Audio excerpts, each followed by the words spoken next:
Hello and welcome back students to the next class of the chapter of offer and acceptance. Probably ये आपकी इस chapter की second last class है जहां पर हम अलग अलग तरीके के क्वेश्चंस डिस्कस करेंगे. इनफैक्ट आप लोगों के भी दिमाग में या कहीं टेक्स्ट में आप कुछ नए नए क्वेश्चंस पढ़ते हैं relating to this chapter of offer and acceptance, तो आप लोग मेरे तक पहुंचाइएगा.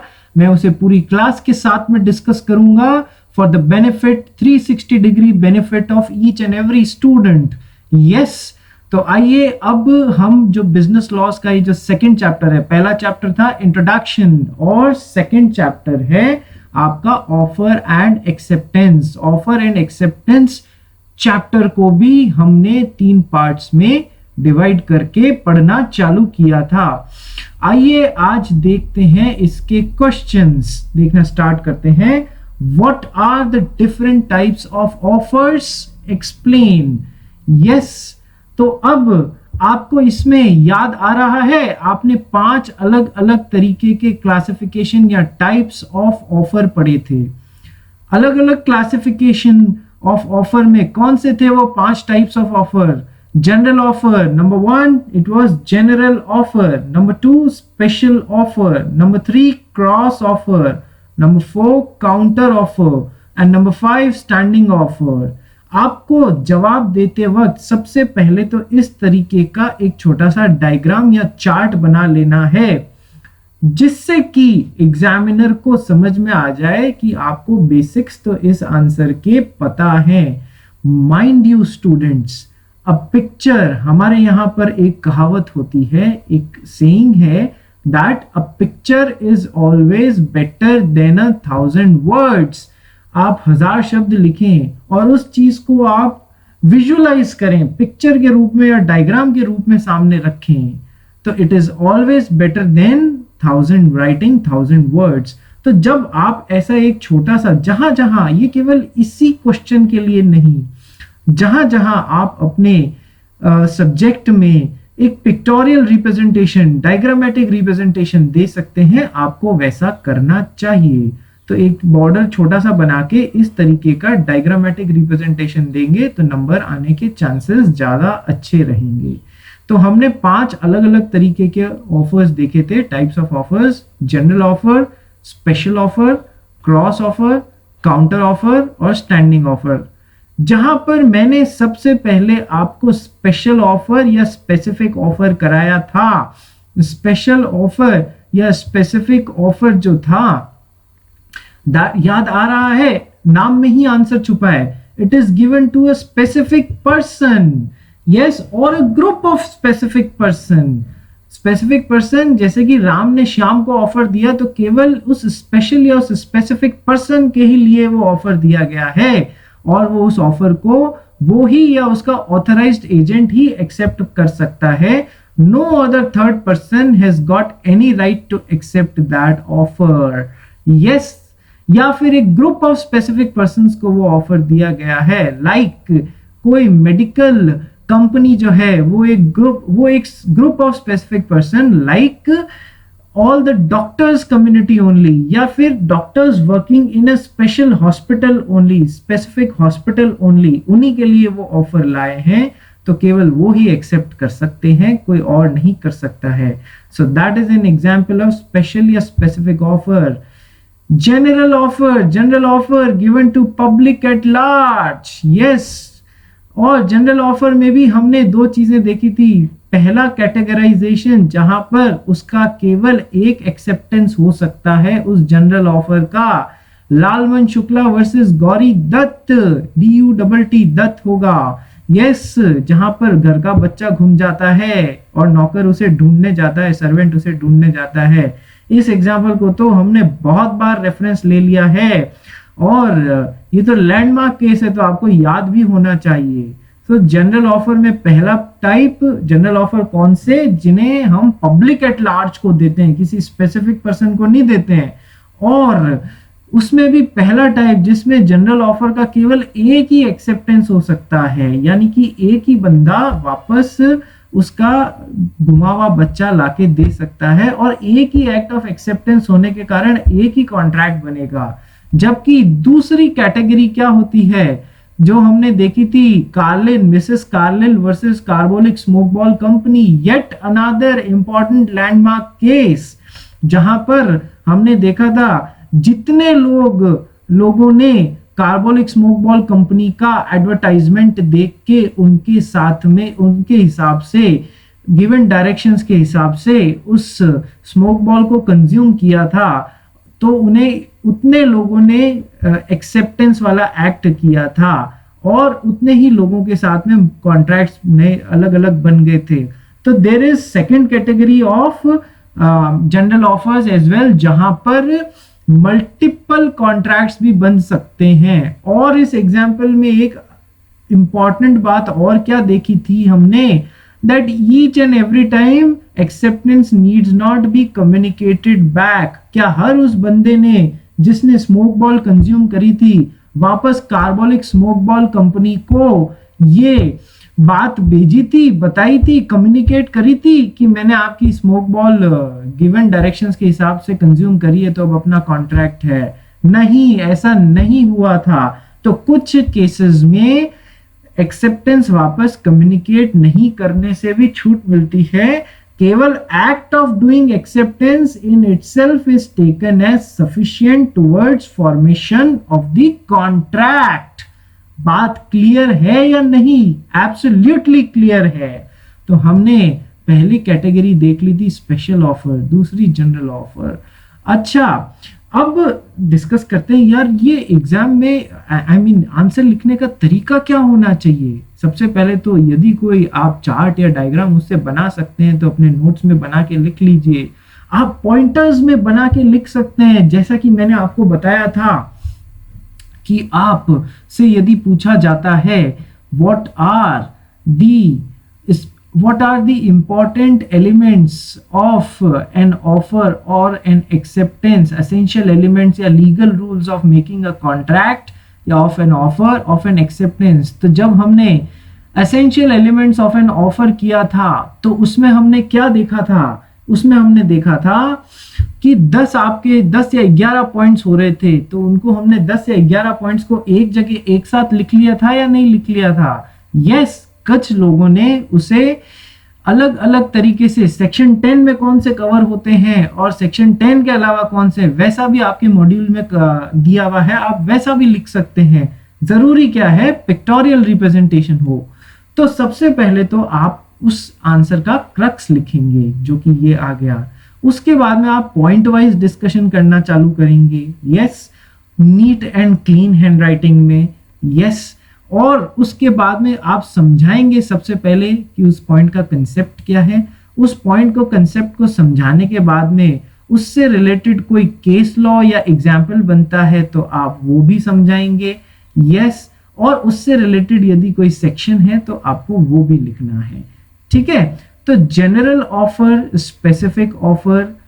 अब तीसरा क्रॉस ऑफर्स, जहां पर दो बंदे ये समझ लेते हैं एक दूसरे की अनभिज्ञता में एक दूसरे को आइडेंटिकल ऑफर्स देते हैं बिना ये नॉलेज के कि सामने वाले ने भी बिल्कुल वैसा ही आइडेंटिकल ऑफर उनको दिया हुआ है।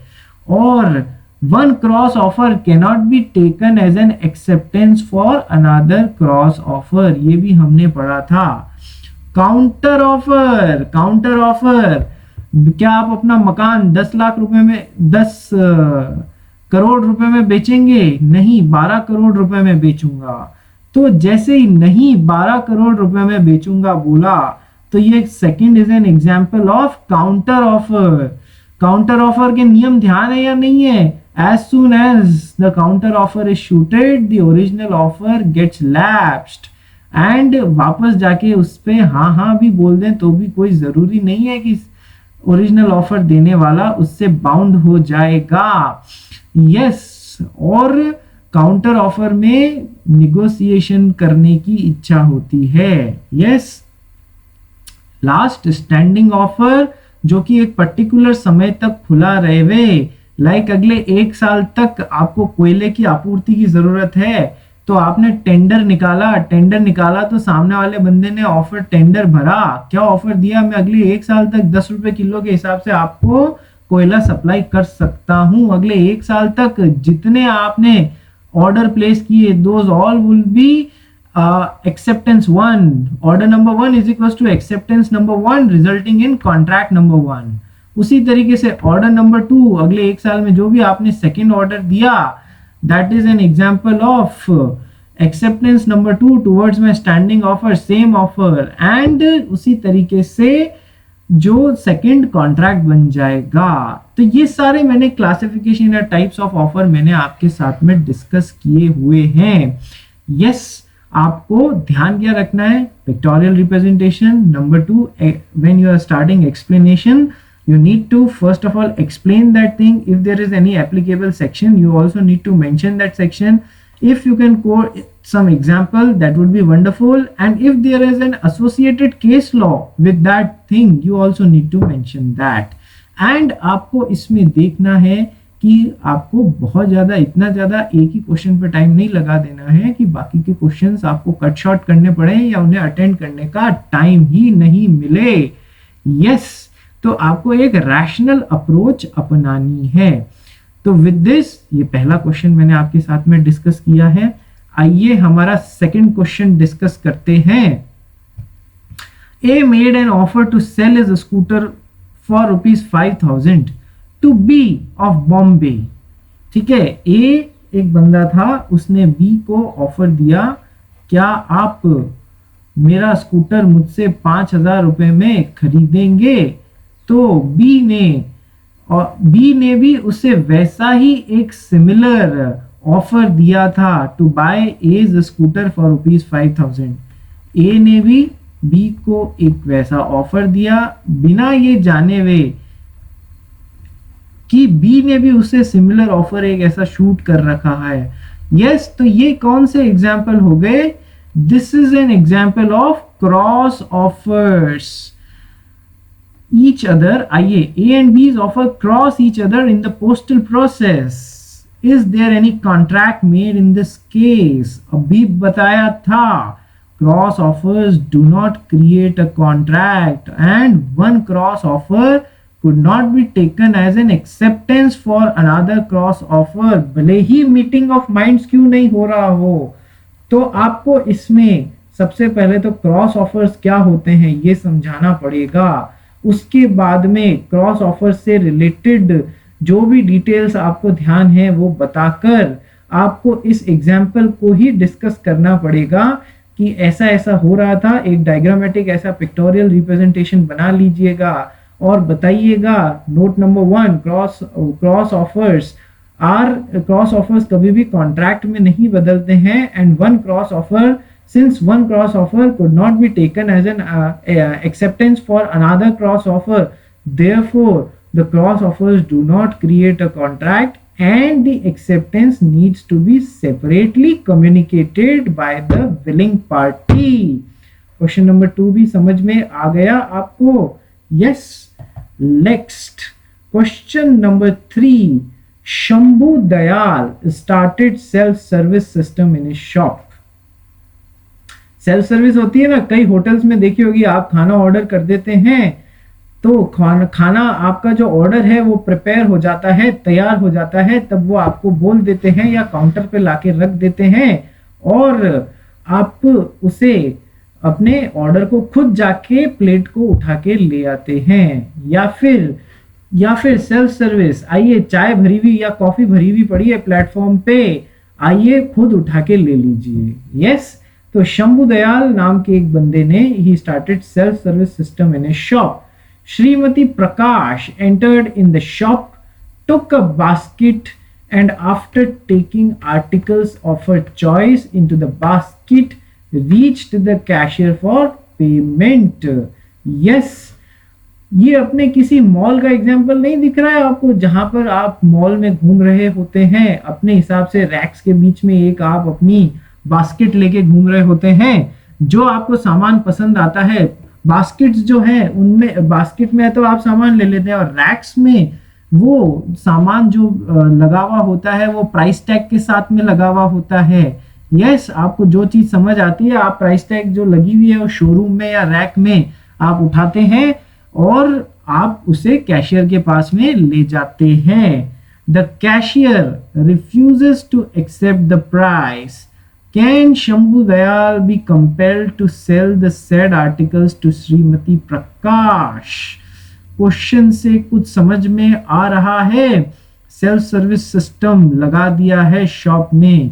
यस, आपने बास्केट्स उठाई और आप खुद चले गए वहां पर। शोरूम का एग्जाम्पल आपको बताया था, you need to differentiate between an offer and an invitation to offer. You need to differentiate between an offer and an invitation to offer. क्या बताया था मैंने आपको? That showrooms में, किसी शॉप में या शोरूम में, डिस्प्ले में प्राइस टैग के साथ में चीजें रखी हुई हो, so it is an example of invitation to offer and not an example of offer. Since it is an example of invitation to offer, देखिए क्या लिखा है, display of goods in the shop for sale is an invitation to offer. आपको invite किया गया है, जो probable customer है उसे इनवाइट किया गया है कि आप जाइए और उन गुड्स को खरीदने के लिए, उस वाली प्राइस पे उन गुड्स को खरीदने के लिए शॉपकीपर, शॉप ओनर को ऑफर दीजिए। और शॉप ओनर या जो भी शॉप का रिप्रेजेंटेटिव बैठा है वो उन गुड्स को आपको बेचने के उस ऑफर के प्रति या तो एक्सेप्टेंस देगा या फिर वो उस ऑफर को जो आपने उसे दिया है उसे रिजेक्ट करने का बाकायदा पूरा अधिकार रखता है। So display of goods in the shop for sale is an example of invitation to offer and not an offer. So an offer from Srimati Prakash to the cashier. When cashier refused to accept the price, it resulted into the rejection of offer and hence no contract was formed. He can legally do that. The cashier can do that. Yes. क्यों? क्योंकि आपने पढ़ा था invitation to offer. An offer is different from invitation to offer. Invitation to offer या invitation to receive offer, और अपन ने 6 अलग अलग तरीके के invitation to offer देखे थे। Display of goods in a shop or showroom with a price tag on them. पहला example is not an offer, यही आपका क्वेश्चन था। Second example, the price list of goods does not constitute an offer for sale.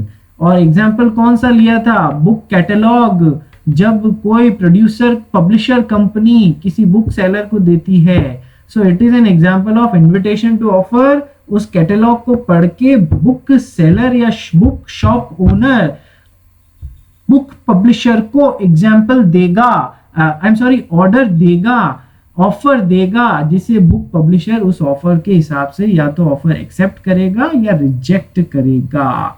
Yes, next example invitation to offer का कौन सा था? Advertisement in newspapers inviting tenders for supply of goods etcetera.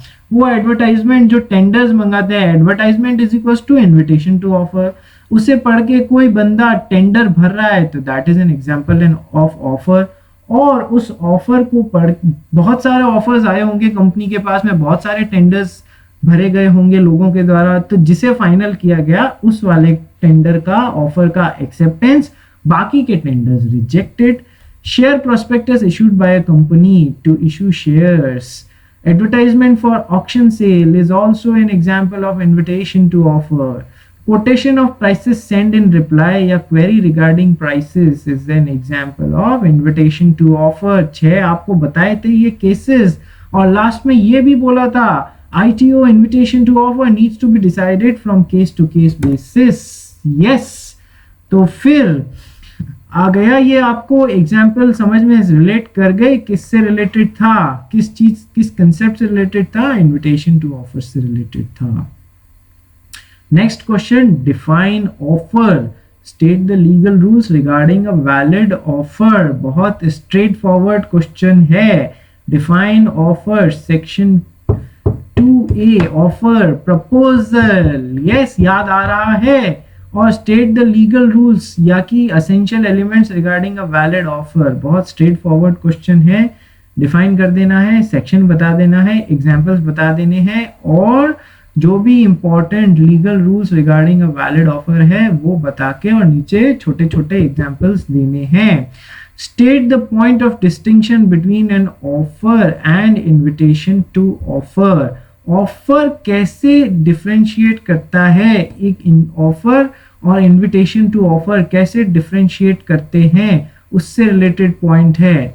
Yes, ये बताना है आपको, यहां पर समझाना है पूरा कैसे ऑफर और इनविटेशन टू ऑफर अलग अलग हैं, ये समझाने हैं आपको। यस, मेरे ख्याल से इस पॉइंट में आपको ज्यादा प्रॉब्लम नहीं हो रही होगी, आसानी से एग्जाम्पल आप बता देंगे। Good Girl Soap Company advertised that it would give a reward of ₹1,000 who developed a skin disease after using Good Girl Soap of a company for a certain period according to the printed directions। तो Good Girl Soap Company ने advertisement दिया। Miss Rakhi purchased the advertised Good Girl soap and developed, वैसे use भी किया और क्या develop हो गया, उनके skin disease in spite of using the soap according to the printed directions. She claimed a reward of ₹1,000. The company refused the reward on the ground that the offer was not made to her, कि ये specific offer नहीं था, and that in any case she had not communicated her acceptance of the offer. Decide whether Miss Rakhi can claim the reward or not. Refer the relevant case law, if any. तो सबसे पहले तो भैया आप इस case को पढ़ के समझ गए होंगे कि रेलेवेंट और लैंडमार्क केस लॉ जिससे ये रिलेट करता है वो कौन सा है, Carlill versus Carbolic smoke ball company. देखिए, इसे कहते हैं साइटेशन। साइटेशन मतलब कि ये केस लॉ एग्जैक्टली लॉ की किताब में आपको कौन से साल में कौन सी किताब में कौन से पन्ने पर मिलेगा वगैरह वगैरह डिटेल्स, बहुत अलग अलग तरीके की साइटेशंस होती हैं, बाहर के केसेस की, इंडियन केसेस की, अलग अलग रिपोर्टर्स अपनी अलग अलग लॉ रिपोर्टर्स अपनी अलग अलग साइटेशन देते हैं। साइटेशन मतलब एग्जैक्टली वो जगह रेफर करना जहां पर वो केस लॉ आपको पूरा पढ़ने मिल जाएगा, बट आपको ये साइटेशन मेंशन करने की कोई आवश्यकता नहीं है, आप तो बस केवल ये नाम याद रखिएगा, Carlill versus Carbolic smoke ball company, landmark cases ही याद रखने हैं अपने, ठीक है। तो अब गुड गर्ल सोप कंपनी ने एडवर्टाइज किया था, उस हिसाब से advertisement is an example of offer.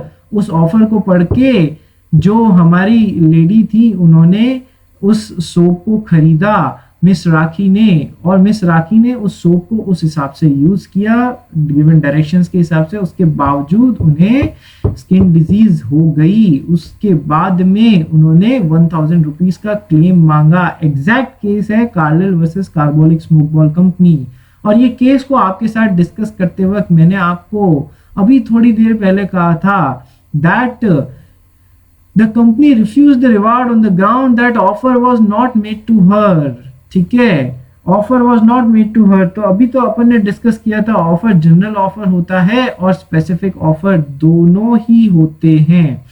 Yes, and that in any case she had not communicated her acceptance of the offer. इसी केस में तो ये डिसाइड हुआ था कि ऑफर जनरल ऑफर भी हो सकते हैं, स्पेसिफिक ऑफर होना कोई जरूरी नहीं है, और भले ही उसने अपनी एक्सेप्टेंस कम्युनिकेट नहीं की, अभी अपन ने डिस्कस किया था that an act there are some cases in which you need not communicate back the acceptance, और उसमें आप केवल act of consuming that thing accordingly would form an equivalent a very valid act of acceptance. Yes, तो court ने दोनों ही plea को नहीं माना, और इस तरीके से आप इस केस का एग्जाम्पल देते हुए अपना कंक्लूजन यहां पर लिख सकते हैं। Question number 7, Ramaswami propose to sell his house to Ramanathan. Ramaswami ने ऑफर दिया रामनाथन को अपना घर बेचने के लिए। Ramanathan send his acceptance by post. Yes, Next day, Ramanathan sends a telegram withdrawing his acceptance. Examine the validity of the acceptance in the light of the following. Case समझ में आ गया ना? रामास्वामी ने रामनाथन को ऑफर भेजा, रामनाथन ने उसका एक्सेप्टेंस भेज दिया पोस्ट के थ्रू। यस, अभी अगले ही दिन इस एक्सेप्टेंस का वापस रिवोकेशन भी भेज दिया टेलीग्राम से, विड्रॉइंग हिज एक्सेप्टेंस। तो अब हमें अलग अलग क्वेश्चंस की सिचुएशंस की सहायता से कुछ क्वेश्चंस को आंसर करना है। Examine the validity of the acceptance in the light of the following. Point number 1, the telegram of revocation of acceptance was received by Ramaswami before the letter of acceptance। ये जो revocation of acceptance का telegram है वो यहाँ पर पहले पहुंच गया एक्सेप्टेंस के लेटर से। तो क्या अब एक्सेप्टेंस मानी जाएगी? नहीं, रिवोकेशन माना जाएगा। तो देखिए, revocation is valid and there is no contract as it has reached before the letter of acceptance. Yes. Number 2 question, the telegram of revocation and letter of acceptance both reached together। बताया था, आपको याद आ रहा है या नहीं? दोनों same time पे पहुंच गए, ऐसा एक स्पेशल केस लिया था। Yes, revocation is valid and there is no contract if Ramaswamy opens the telegram about revocation first and reads it, and revocation is not valid and the contract is formed if Ramaswamy opens the letter of acceptance first and reads it। यानी कि जो भी उसने पहले उठा के पढ़ लिया भैया, वो वाली चीज हो जाएगी। यदि पहले रिवोकेशन वाला लेटर पढ़ लिया खोल के, दोनों सेम टाइम पे पहुंचे, और यदि रिवोकेशन वाला लेटर खोल के पहले पढ़ लिया तब तो रिवोकेशन बाइंडिंग हो जाएगी, और यदि पहले एक्सेप्टेंस वाला लेटर खोल के पढ़ लिया तो पहले एक्सेप्टेंस बाइंडिंग हो जाएगी। Accidental formation of the contract topic में मैंने ये आपको बताए हुए हैं या नहीं बताए हुए हैं? यस, बताए हुए हैं। तो अब ये 7 क्वेश्चंस मैंने आपके साथ में वापस डिटेल में डिस्कस किए हैं। रेस्ट ऑफ द क्वेश्चंस आपसे नेक्स्ट क्लास में डिस्कस करता हूं। जितने आप भी इन्हें वापस रिवाइज कीजिएगा, और कोई क्वेश्चंस जो आपके मन में आ रहे हो वो भी मेरे से पूछिएगा, डिस्कस कीजिएगा। हम पूरी, यदि उनमें से कोई अच्छा क्वेश्चन हुआ तो हम पूरी क्लास के साथ में for the benefit of all discuss करेंगे। That's all for this class. Thank you.